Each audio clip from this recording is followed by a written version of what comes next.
hal itu. Pada pagi hari kami buka hati kami untuk mendengarkan firman Tuhan. Tidak ada lain yang menjadi sumber utama pengajaran dan kehidupan kekristenan kami adalah firman-Mu saja.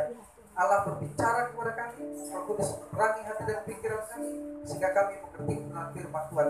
Sehingga firman itu kami baca, kami dengar, dan kami terapkan, lakukan di dalam kehidupan kami. Hamba terbatas di dalam berbicara, tapi Engkau tidak terbatas dalam menerapkan, dalam mengajarkan dan menerapkan tentang firman kepada setiap kami. Kami siap untuk menerima pengajaran firman Tuhan. Dalam nama Tuhan Yesus Kristus kami sedang mengucap syukur dan kami sedang berdoa. Haleluya. Yang percaya dan diberkati Tuhan, kita sama-sama katakan amin. Puji Tuhan. Silakan duduk. Selamat pagi dan salam sejahtera untuk kita semuanya.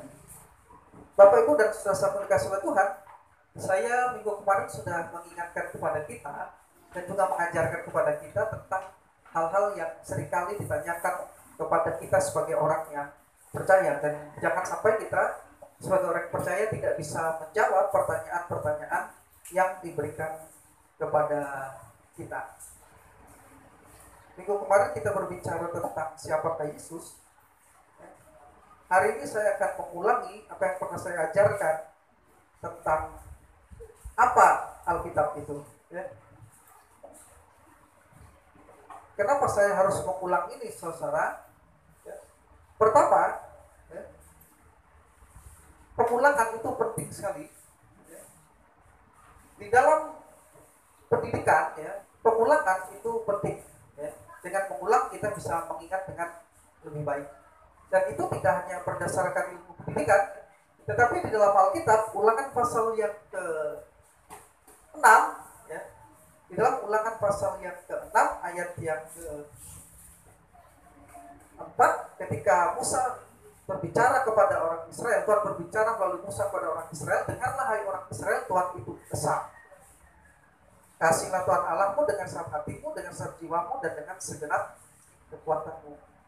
Kemudian dikatakan di sana, apa yang telah kusampaikan kepadamu pada hari ini, disuruh untuk diajarkan berulang-ulang di ayat yang ke-7 dan ayat yang 6, ayat yang ke-6 dan ayat yang ke-7. Coba dibacakan di situ. Demikian firman Tuhan. Apa yang Ulangan pasal 6 ayat 6 dan ke-7. Apa yang telah kuperintahkan kepadamu pada hari ini, haruslah engkau perhatikan. Kuperintahkan kepadamu pada hari ini, hendaklah engkau perhatikan. Haruslah engkau mengajarkannya berulang-ulang. Haruslah engkau mengajarkannya berulang-ulang.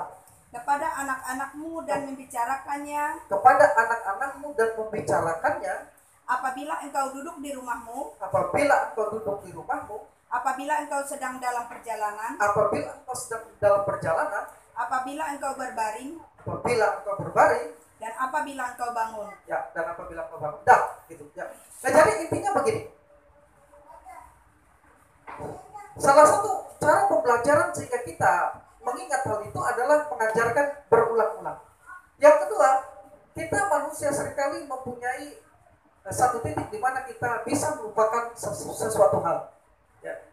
Nah, termasuk pengajaran yang pernah diajarkan bisa saja suatu saat kita memang pernah mendengarnya tapi kita lupa, maka perlu diingatkan berulang-ulang. Nah, Credo Rasuli kita akan ucapkan bersama-sama. Aku percaya kepada Allah Bapa yang Maha Kuasa, Khalik langit dan bumi, dan kepada Yesus Kristus anaknya yang tunggal Tuhan kita, yang dikandung daripada Roh Kudus, lahir dari anak darah Maria, yang menderita sengsara di bawah pemerintahan Pontius Pilatus, disalibkan, mati dan dikuburkan, turun ke dalam kerajaan maut, pada hari yang ketiga bangkit dari antara orang mati, naik ke surga, duduk di sebelah kanan Allah Bapa yang Maha Kuasa, dan akan datang dari sana untuk menghakimi orang yang hidup dan mati. Aku percaya kepada Roh Kudus, gereja yang kudus dan am, persekutuan orang kudus, pengampunan dosa, kebangkitan tubuh, dan hidup yang kekal. Amin. Silakan duduk. Kali saya akan membicarakan tentang apa itu Alkitab. Diambil dari 2 Timotius pasal 3 ayat yang ke-16. Nah, saya hitung sampai 3. 1, 2, 3. Segala tulisan yang diilhamkan Allah memang bermanfaat untuk mengajar, untuk menyatakan kesalahan, untuk memperbaiki kelakuan, dan untuk mendidik orang dalam kebenaran. Ya. Nah, dari ayat yang kita baca ini, paling tidak ada dua hal yang dinyatakan secara eksplisit.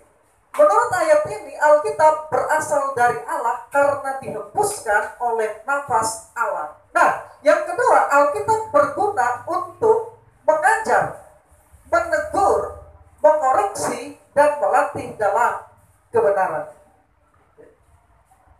Di sini dikatakan teaching, rebuking, correcting, and training in righteousness. Nah, saudara mau dikasih oleh Tuhan, paling tidak ayat itu menyatakan dua hal ini. Satu, Alkitab berasal dari Allah, dan dua, Alkitab itu berguna. Di dalam 2 Timotius pasal 3 ayat yang ke-16. Nah, sekali lagi, ayat di dalam 2 Timotius 3 ayat 16 paling tidak menyebutkan dua hal. Satu, Alkitab berasal dari Allah. Dua, Alkitab bermanfaat. Nah, manfaat Alkitab itu untuk siapa? Untuk kita.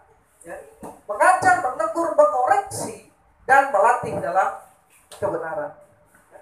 Kalau di terjemahan, ya ini terjemahan New International Version. Kalau terjemahan bahasa saya tadi, mendidik di dalam kebenaran. Ya. Apa itu diilhamkan? Ya. Tadi kita bicara bahwa yang pertama Alkitab itu adalah dinafaskan oleh Allah atau dihembuskan oleh Allah. Nah, dinafaskan atau dihembuskan oleh Allah itu kita sebut sebagai diilhamkan. Karena kata Yunani yang dipakai di dalam ayat itu ya adalah theopneustos. Ya, theopneustos yang berarti Allah menghembuskan.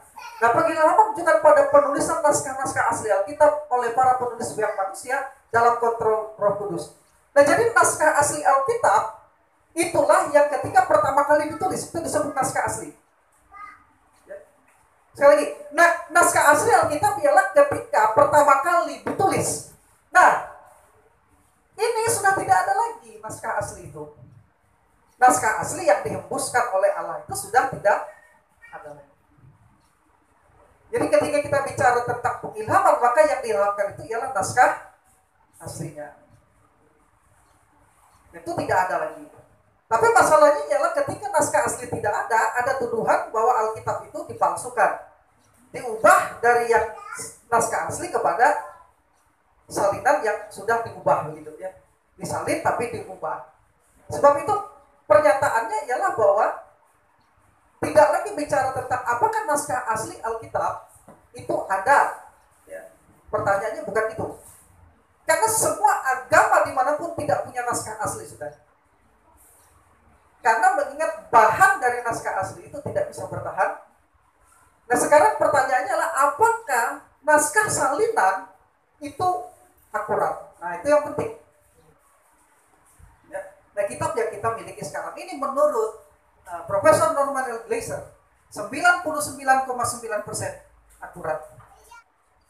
Jadi kalau orang misalkan menuduh Alkitab kesan dipalsukan, tuduhan yang sama dapat dilakukan. Secara logis begitu. Ya. Secara logika, kalau orang misalnya mau menetapkan standar karena Alkitab itu sudah disalin maka dipalsukan, orang menuduh kita begitu, maka standar yang sama juga kita gunakan. Maksudnya begini, standar yang dia pakai untuk menyatakan Alkitab kita palsu karena sudah tidak ada yang asli, standar yang sama juga kita berlakukan untuk kitab suci mereka. Pertanyaan sama, kitab sucimu sekarang asli atau tidak? Naskahnya, gitu. Kalau dia bilang tidak asli, berarti bisa ada kemungkinan juga dipalsukan. Artinya standarnya apa? Sama. Bisa menangkap? Ya? Nah, sekarang kita menjawab ini. Gitu. What is the Bible? Atau pertanyaan tepatnya itu, what is the Bible say about itself? Ya. Apa yang Alkitab katakan tentang dirinya sendiri? Ya. Pandangan apapun yang bisa dipertanggungjawabkan mengenai suatu keyakinan haruslah didasarkan pada apa yang Allah katakan tentang keyakinan tersebut. Karena itu sangatlah tepat bila kita mendasarinya dari Alkitab. Jadi pertanyaannya, apa Alkitab itu? Dan apa yang Alkitab katakan tentang dirinya sendiri? Itu yang penting. Karena bukan apa kata orang, apa itu Alkitab, tetapi apa kata Alkitab tentang dirinya sendiri. Itu yang penting. Alkitab memberitahu kita tentang apa yang Allah pikirkan tentang Alkitab, tentang firman-Nya. Nah ini ini dia. Profesor Wayne Grudem, pendeta dan teolog Injil karismatik yang tergabung dalam gerakan gelombang ketiga, The Third Wave Movement, mengatakan demikian. The major teaching of the Bible about its word can be classified into 4 characteristics. Sometimes termit attribute atau disebut juga dengan istilah atribut. Pertama katanya the authority of scripture. Kedua the clarity of scripture. Ketiga the necessity of scripture. Dan yang keempat sufficiency of scripture. Ya. Nah, inilah yang dirangkum tentang Alkitab akan saya bagikan hari ini kepada kita. Apa yang Alkitab bicarakan? Ya. Pengajaran utama di dalam Alkitab tentang dirinya sendiri dapat diklasifikasikan ke dalam 4 karakteristik. Dikatakan oleh Profesor Wayne. Jadi Alkitab membicarakan tentang dirinya sendiri dapat diklasifikasikan ke dalam 4 karakteristik. Yaitu yang pertama otoritas Alkitab, yang kedua kejelasan Alkitab, yang ketiga perlunya Alkitab, dan yang keempat kecukupan Alkitab. Nah, kita akan bicarakan pakai otoritas, kejelasan, keperluan, dan kecukupan. Nah, otoritas Alkitab. Seluruh Alkitab adalah firman Allah. Jadi kalau orang bertanya, apa itu Alkitab? Alkitab adalah firman Allah. Itu yang pertama. Jadi saudara harus bisa kasih tahu orang ketika orang bertanya, apa itu Alkitab? Alkitab adalah firman Allah. Tidak mempercayai Alkitab atau tidak menaati Alkitab berarti tidak percaya atau tidak taat kepada Allah. Karena Alkitab adalah firman Allah. Dengan kata lain, Alkitab menjadi otoritas tertinggi dan bimbingan untuk iman dan kehidupan orang percaya. Karena Alkitab adalah firman Allah. Ini dia. Dalam banyak tempat di dalam Alkitab dikatakan, demikianlah firman Tuhan. Yeremia misalnya, demikianlah firman Tuhan. Berfirmanlah Tuhan. Jadi bentuk kalimat ini dalam dunia perjanjian lama identik dengan bentuk kalimat demikianlah raja bertitah. Yang berarti suatu titah yang datang dari yang memiliki kuasa atau otoritas tertinggi dan tidak dapat digugat, harus dilakukan dan dilaksanakan. Ini ayat-ayatnya.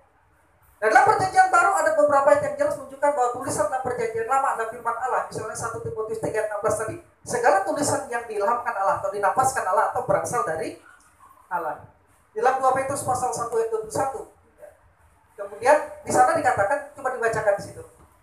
Sebab tidak semua nubuat dihasilkan oleh kehendak manusia. Ya, nubuat tidak dihasilkan oleh kehendak manusia, tetapi oleh dorongan Roh Kudus. Oleh dorongan Roh Kudus, dihembuskan oleh Allah. Orang-orang berbicara atas nama Allah. Orang-orang berbicara atas nama Allah. Ya. Makanya baik di dalam perjanjian baru jelas dikonfirmasikan bahwa Alkitab adalah firman Allah. Ya. Nah, dalam perjanjian baru juga terdapat ayat yang menunjukkan bahwa tulisan perjanjian baru adalah firman Allah. Di dalam 2 Petrus pasal 3:16 coba. Jadi bukan hanya perjanjian lama itu firman Allah, tapi perjanjian baru juga firman Allah. Dan ini ayat-ayat lainnya, saya dibaca, saya akan lanjutkan. Jadi intinya ialah baik perjanjian lama maupun perjanjian baru itu adalah firman Allah. Maka Alkitab itu adalah firman Allah. Nah, Gereja Bethel Injil Penuh membuat sebuah pengakuan, ada 12 butir pengakuan iman Gereja Bethel Injil Penuh. Salah satu butirnya adalah aku percaya Alkitab adalah firman Allah yang hidup. Itu pengakuan iman Gereja Bethel Injil Penuh. Aku percaya Alkitab adalah firman Allah yang hidup. Pengajaran ini dapatnya dari mana? Dari Alkitab itu sendiri. Maka tadi pertanyaannya adalah what is the Bible say about it? Apa yang Alkitab bicarakan tentang dirinya sendiri? Yang pertama, Alkitab membicarakan tentang dirinya bahwa Alkitab adalah firman Allah. Karena Alkitab adalah firman Allah, maka dia satu-satunya yang berotoritas dalam kehidupan orang percaya. Jika Allah menyatakan bahwa kata-kata dalam kitab suci adalah kata-katanya sendiri atau firman-Nya, maka jelas bahwa tidak ada otoritas tertinggi lain yang dapat disampaikan oleh orang sebagai bukti dari klaim ini selain dari kitab suci itu sendiri. Jadi klaim Alkitab adalah firman Allah adalah dari Alkitab itu sendiri. Sebab otoritas apakah yang lebih tinggi daripada Alkitab? Kalau ada klaim lain, berarti Alkitab tidak berotoritas tuh. Dalam perjanjian baru Yesus mengatakan bahwa kitab suci tidak dapat dibatalkan. dalam kitab Yohanes. Nah, namun baik terhadap kitab suci ini hanya akan menjadi pengakuan pribadi, perhatikan, melalui karya Roh Kudus dalam hati seseorang. Jadi mengapa sebagian orang dapat mengakui bahwa Alkitab adalah firman Allah? Karena Roh Kudus yang bekerja. Sementara sebagian lainnya tidak menganggap itu benar-benar firman Allah. Kenapa? Karena karya pengakuan bahwa Alkitab adalah firman Allah itu hanya dapat terjadi dengan dorongan Roh Kudus. Karena yang mengilhami penulisan kitab suci adalah Allah sendiri dan Roh Kudus yang berkarya. Karena Alkitab ini adalah karya Roh Kudus, maka orang-orang yang membaca kemudian mengakui bahwa itulah firman Allah juga karena Roh Kudus yang berkarya di dalam mereka. Jadi berbahagialah Bapak, Ibu, dan saudara-saudara yang hari ini memiliki satu pengakuan dari dirimu sendiri bahwa Alkitab itulah firman Allah, karena sesungguhnya pengakuan itu datangnya dari Roh Kudus. Sama seperti minggu kemarin, ketika Petrus mengatakan engkau adalah Mesias, anak Allah yang hidup, Yesus lalu katakan pengakuan ini karena Bapa yang mewahyukan kepadamu, bukan dari manusia. Sama, pengakuan bahwa Alkitab adalah firman Allah dari dirinya sendiri. Dan kita bisa mengakui itu karena Roh Kudus yang bekerja di dalam kita. Bisa menangkap? Ya, karena Roh Kudus. Karena itu sebagian orang hanya menganggap ini adalah kitab biasa, sama seperti buku-buku atau karya-karya kuno lainnya. Ada yang menganggap begitu. Nah, Roh Kudus tidak mengubah kata-kata kitab suci dengan cara apapun. Isi kitab suci tetap sama. Roh Kudus tidak membuat kata-kata itu secara adikodratif jadi firman Allah, karena memang kata-kata itu sejak semula adalah firman Allah. Namun Roh Kudus mengubah pembaca. Misalnya begini, kita membaca kata-kata bahwa Dia sendiri telah memikul dosa kita di dalam tubuhnya di kayu salib, supaya kita yang mati terhadap dosa hidup untuk kebenaran, oleh bilur-bilurnya kamu telah sembuh. Nah, kata-kata ini dari dulu ada di situ. Jadi ayat itu dari dulu ada di situ. Padahal kita sudah baca berulang-ulang, tidak terjadi apa-apa saat kita membaca itu. Tapi ketika suatu saat kita membaca ayat itu dan kita mengerti bahwa ayat itu berbicara juga karya Kristus untuk kita dan mengimaninya. Pas waktu kita sakit, kita mengalami kesembuhan. Jadi bukan Allah tidak mengubah ayat itu tetap sama. Tapi pikiran kita, hati kita, diri kita lah yang diubahkan oleh Allah dalam menanggapi ayat itu. Bisa menangkap tak? Disinilah peran penting karya Roh Kudus di dalam gereja saat ini. Makanya dikatakan aku akan mengutus Parakletos, penolong yang lain yang akan mengajar kamu. Jadi Alkitabnya sama, perjanjian lama dan perjanjian baru, zaman dulu maupun sekarang sama. Tapi pandangan orang bisa berbeda terhadap Alkitab. Pandangan yang benar karena Roh Kudus yang menerangi hati dan pikiran kita, yang mengajar kita. Disinilah kita perlu berdoa agar Roh Kudus berkati. Makanya setiap kali Bapak Gembala berdoa sebelum menyampaikan firman Tuhan, Roh Kudus menerangi hati dan pikiran kami, supaya kami mengerti kebenaran.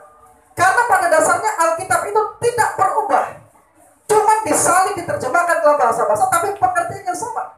Hanya kita yang diubahkan tanggapan atau respon kita terhadap ayat-ayat Alkitab itu yang berubah. Dari yang tidak tahu menjadi tahu, dari yang tidak mengerti menjadi mengerti, dari yang tidak menaati bagian Alkitab itu, Roh Kudus menolong kita untuk menaati bagian-bagian Alkitab itu. Maka dalam pengakuan iman tadi kita mengakui dalam Credo Rasul itu, aku percaya kepada Roh Kudus. Jadi Bapa, Putra, dan Roh Kudus kita percaya. Ketika kita membaca Alkitab, Allah telah memberikan kepada kita, Roh Kudus menginspirasikan kepada penulis, dan ketika kita membaca Alkitab, hati kita diterangi sehingga kita mengerti firman itu. Ya. Dengan membaca, kita percaya bahwa kata-kata kitab suci adalah kata-kata Allah sendiri.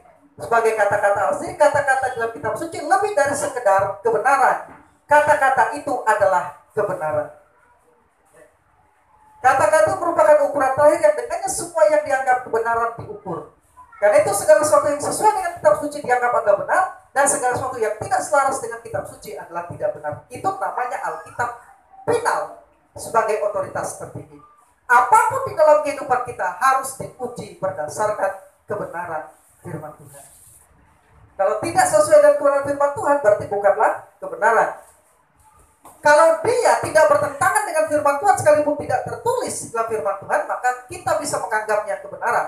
Karena segala kebenaran dimanapun tempatnya ketika ditemukan adalah milik Allah sebagai sumber kebenaran.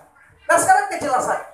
Kualitas atau kejelasan Alkitab diartikan bahwa Alkitab ditulis demikian rupa. Sehingga jelas maksud pemberitaan dan pengajarannya sehingga dapat dimengerti oleh setiap orang yang sungguh-sungguh membaca dan mencari pertolongan Tuhan serta bersedia melakukan firman Tuhan.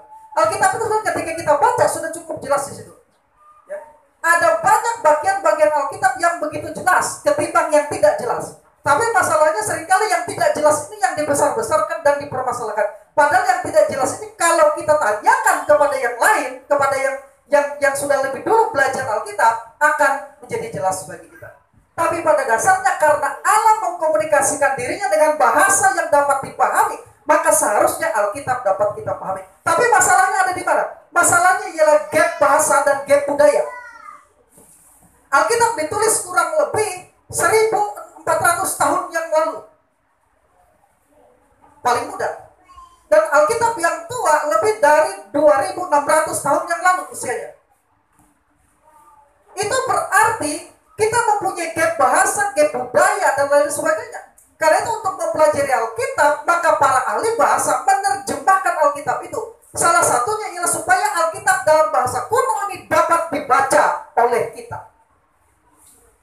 Namun demikian nih tadi, tidak berarti bahwa semua bagian Alkitab dapat dengan mudah dipahami, betul. Tapi sulit bukan berarti tidak bisa kita pahami nantinya, tidak. Tidak juga berarti bahwa setiap orang akan mengertinya dengan benar. Tapi memang betul bahwa untuk mengerti isi Alkitab dengan benar, seorang harus memiliki persyaratan moral dan rohani tertentu. Begini, ya. Alkitab itu dari Allah dan tentu saja isinya benar, amin. Tapi kita menanggapi bisa salah terhadap Alkitab. Ya, orang menafsirkan, orang menanggapi bisa salah. Berarti kesalahan di pihak siapa? Misunderstood-nya atau kesalahpahamannya itu ada di pihak manusia.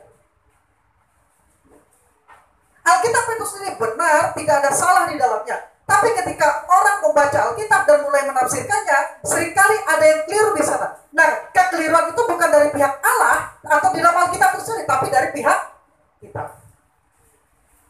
Nah, karunia rohani juga begitu, saudara.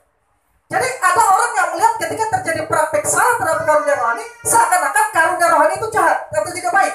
Tidak, karunia itu berasal dari Allah dan Allah pada naturnya benar, tidak dapat salah, tidak dapat keliru, itu natur Allah. Sehingga ketika dia memberikan Alkitab, Alkitab juga tidak dapat salah dan tidak dapat keliru. Dan ketika dia memberikan karunia-karunia roh, karunia-karunia itu tidak salah dan tidak keliru. Tapi respon manusia itu yang bisa salah, bisa keliru.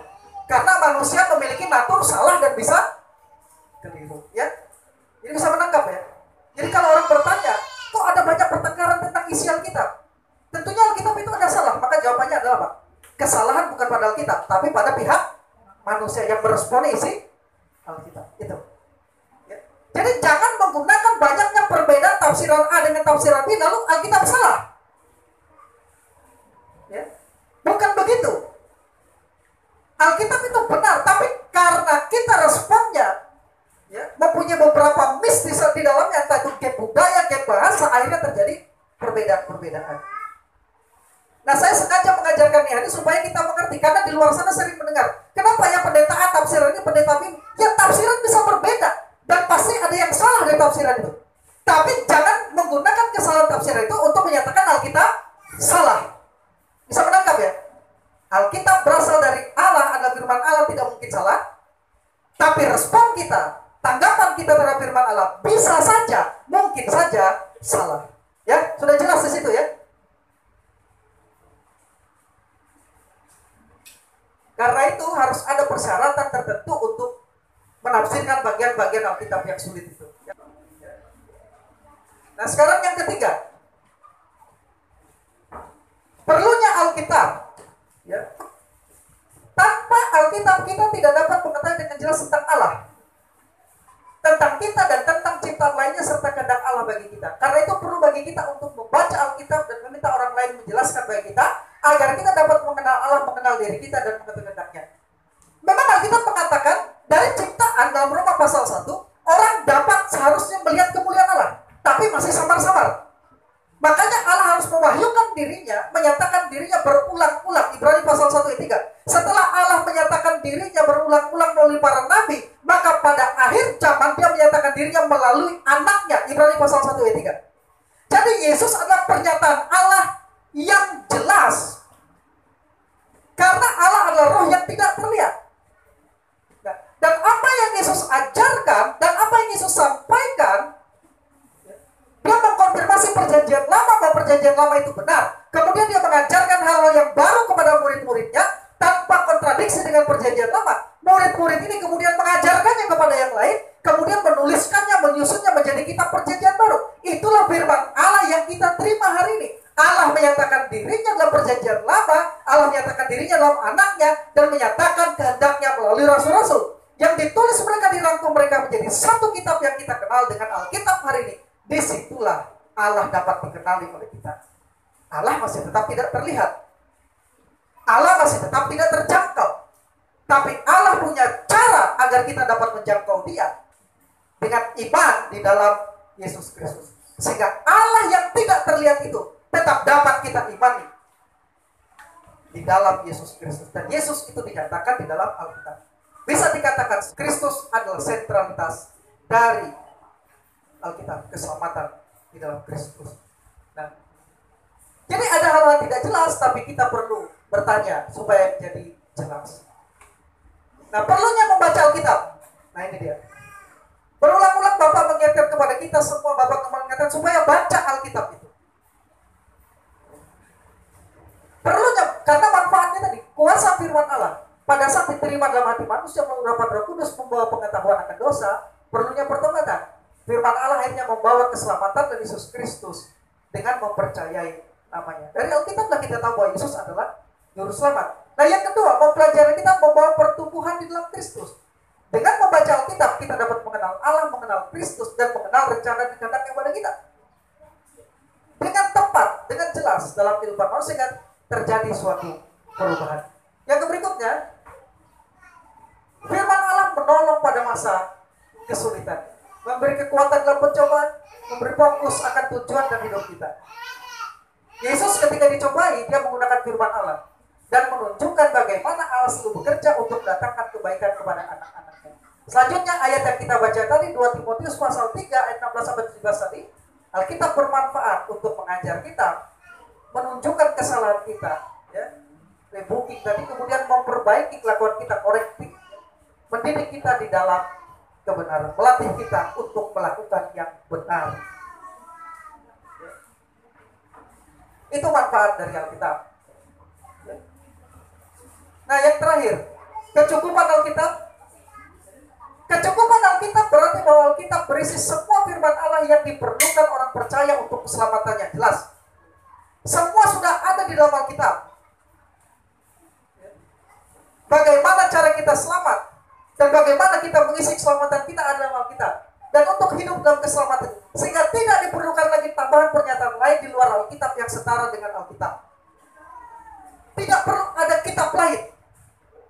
Ada satu sinode, saudara, menambahkan kitab orang jujur namanya. Tapi dia mengaku karismatik juga. Masalahnya ialah di samping Alkitab dia punya kitab apokrifa, namanya kitab orang jujur. Sehingga akhirnya beredar di media sosial bahwa kutub itu berdasarkan bulan. Jadi bulan Januari kutubnya ini, bulan Maret kutubnya ini. Itu ada dalam kitab orang jujur. Kalau lahirnya bulan Maret kutubnya ini, lahirnya bulan April kutubnya ini. Kitab yang dipakai apa? Bukan Alkitab, tapi kitab orang jujur. Tetap pengakuan kita hanya Alkitab saja. Satu-satunya sumber yang kita percaya itulah firman Allah. Apokrifa itu sudah diuji, ada kesalahan-kesalahan data di dalamnya. Bukan tidak berguna, tapi bukan sumber kitab. Ajaran yang aneh-aneh, kenapa? Karena tidak didasarkan pada Alkitab. Gitu.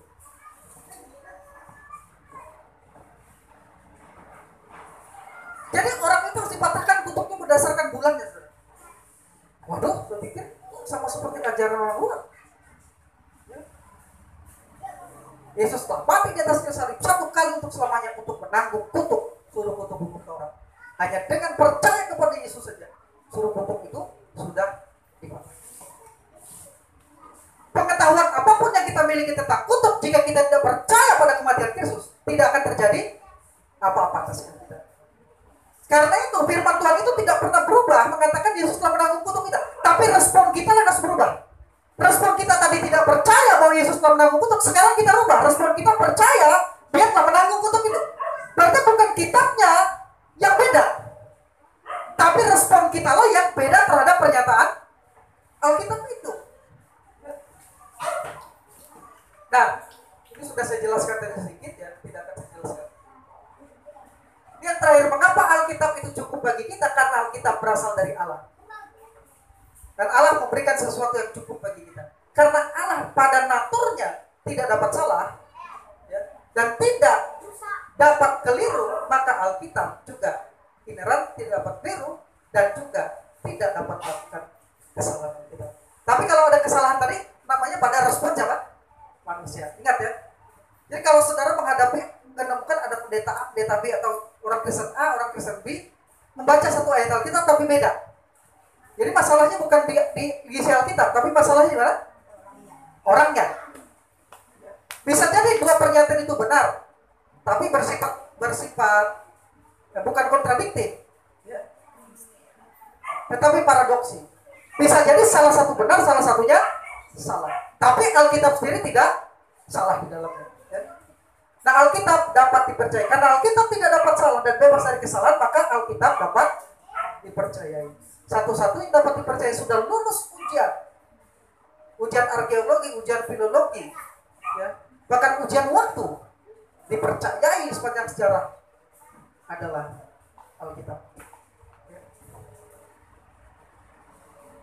Banyak buku telah ditulis oleh para ahli maupun filsuf, tapi tidak mampu bertahan seperti Alkitab. Walaupun begitu, Alkitab tetap relevan untuk kehidupan masa kini karena Alkitab adalah firman Allah.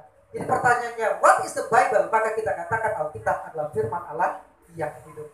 Benar apa Yesus katakan, manusia hidup bukan dari roti saja, tetapi dari setiap firman yang keluar dari mulut Allah. Jadi kalau ada orang bertanya kepada saudara-saudara yang ada di luar apa itu Alkitab, maka saudara menjawab Alkitab adalah firman Allah yang hidup. Ya. Sudah bisa menunjukkan ayat-ayatnya. Nah, ringkasnya, kita percaya bahwa satu, Alkitab berasal dari Allah. Ini menjelaskan keunikan Alkitab sebagai pernyataan Allah yang spesifik.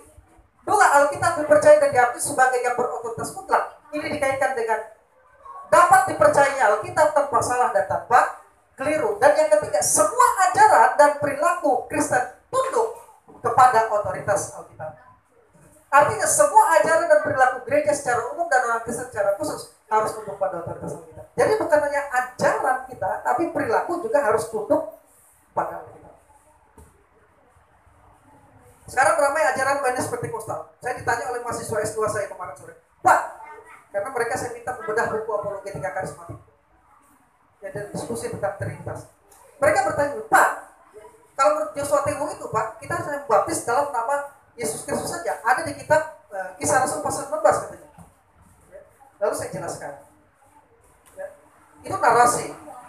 Tapi perintah dasarnya baptislah mereka dalam nama Bapa, Anak, dan Roh Kudus. Itu primer. Itu adalah perintah. Maka kalau ada yang salah dalam sejarah, jangan diikuti terus kesalahan itu. Harus kembali kepada perintah awal. Baptislah mereka dalam nama Bapa, Anak, dan lagi pula tidak ada dikatakan Paulus membaptis mereka, lalu dibaptislah oleh Paulus mereka dalam nama Yesus. Karena ayat ini sering digunakan, saya bagikan. Kisah Rasul pasal 19 ayat 1. Waktu Paulus berada di Efesus. Demikian firman Tuhan, ketika Apolos masih di Korintus, Paulus sudah menjelajah daerah-daerah pedalaman dan tiba di Efesus. Ya. Di situ didapatinya beberapa orang murid. Terus? Katanya kepada mereka, sudahkah kamu menerima Roh Kudus? Katanya kepada mereka, sudahkah kamu menerima Roh Kudus? Ketika kamu menjadi percaya. Ya, ketika kamu menjadi percaya. Akan tetapi mereka menjawab dia, belum. Belum katanya, belum menerima Roh Kudus. Itu kasusnya. Terus? Belum, bahkan kami belum pernah mendengar bahwa ada bahkan Roh mereka Kudus. belum mendengar ada Roh Kudus. Terus? Lalu kata Paulus kepada mereka, kalau begitu dengan baptisan manakah kamu telah dibaptis? Nah, dengan baptisan mana kamu telah dibaptis? Jawab mereka, dengan baptisan Yohanes. Dengan baptisan Yohanes. Kata Paulus, baptisan Yohanes adalah baptisan orang yang telah bertobat. Dan ia berkata kepada orang banyak bahwa mereka harus percaya kepada Dia yang datang kemudian daripadanya, yaitu Yesus. Ketika mereka mendengar hal itu, mereka memberi diri mereka dibaptis dalam nama Tuhan Yesus. Memberi diri mereka dibaptis dalam nama Tuhan Yesus. Jadi katanya kita tulis baptis itu dalam nama Trinitas, Bapa dan Roh Kudus, tapi dalam nama Tuhan. Tapi itu kan narasi. Ada nama Yesus. Maka Paulus segera membaptis mereka dalam nama Tuhan Yesus. Tidak ada. Karena yang dibandingkanlah baptisan Yohanes sebagai tanda pertobatan atau baptisan Yesus sebagai tanda sudah diselamatkan. Dan baptisan Yesus itu adalah baptisan dalam nama Bapa, Anak, dan Roh Kudus perintahnya. Jadi itu ayat tidak dimaksudkan bahwa Paulus benar-benar membaptis mereka dalam nama Yesus, tidak. Paulus pasti sama dengan rasul-rasul yang lain membaptis dalam nama Bapa, Anak, dan Roh Kudus. Kenapa beda? Berarti bukan Alkitab yang salah. Tidak salah, ada penjelasannya. Cuma respon orang terhadap ayat itulah yang berbeda. Ya. Nah, kalaupun ada orang melakukan pembaptisan sekarang cukup dalam nama Yesus Kristus, maka harus kembali kepada perintah Yesus. Baptislah mereka dalam nama Bapa, Anak, dan Roh Kudus. Yang salah jangan diteruskan, harus kembali kepada perintah. Nah, seperti itu dengan Alkitab. Makanya itu yang dimaksud dengan Alkitab menjadi tolong ukur utama atas perilaku kita. Dan salah jangan diteruskan, tapi kembali kepada yang benar. Ya. Nah, itu yang bisa saya bagikan hari ini. Kesimpulannya sederhana saja, semua ajaran perilaku Kristen tunduk kepada otoritas Alkitab karena Alkitab adalah firman Allah yang hidup. Percaya Alkitab berarti percaya kepada Allah. Percaya kepada apa yang dikatakan Alkitab berarti mempercayai Allah. Tidak mempercayai apa yang dikatakan Alkitab berarti tidak mempercayai Allah. Karena Allah telah memutuskan, menetapkan, memberikan Alkitab kepada kita supaya kita dapat mengenal Dia, mengenal diri kita, mengenal keselamatan kita, dan mengenal apa yang ada di sekitar. Tuhan memberkati. Mari kita bangkit berdiri. Dan saya akan berdoa untuk Bapak, Ibu, dan saudara-saudara.